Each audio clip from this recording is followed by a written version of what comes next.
Здравейте на всички! Казвам се Анита Данева. От 15 години съм с диагноза миастения гравис с генерализирана форма и учредител на фондация Миастения гравис. Пациентска организация в България. Да живееш с диагнозата е предизвикателство и трудно. Изисква се много сила, търпение и воля. Предизвикателство е да получиш диагнозата. Съмняват се в началото и с други болести. Предизвикателство е ежедневието.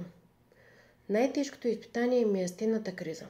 Тогава не можем да се движим, да се обслужваме и не можем да дишаме. Осъзнаваме какво се случва с нас, но не можем дори да го изразим с думи, защото се блокира и говора. Изпадаш в паника. Ставаш безпомощен. Мечтаеш сам да вървиш, сам да се изправиш от леглото, сам да се разхождаш, дори и да водиш нормален живот като другите. Ние, диагностицираните с миастения гравис, сме невидими за околните, защото те не забелязват нашата умора.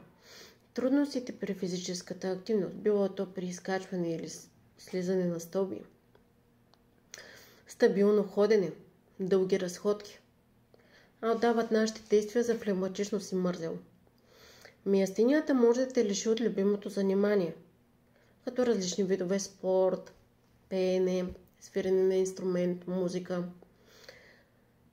Въпреки тежката диагноза и нещата, през които преминавах и продължавам да преминавам, успях да завърша успешно университет, да се дипломирам и да стана действащ клиничен психолог.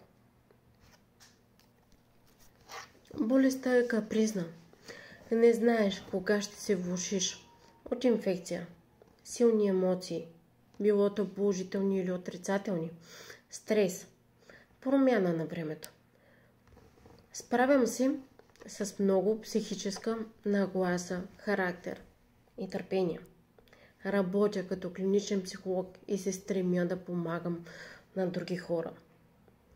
Моя апел към вас, когато срещате човек, когато върви по-бавно или изглежда уморен и не може да се усмихне като вас, или нещо не е наред с очите, можете просто да бъдете по-толерантни.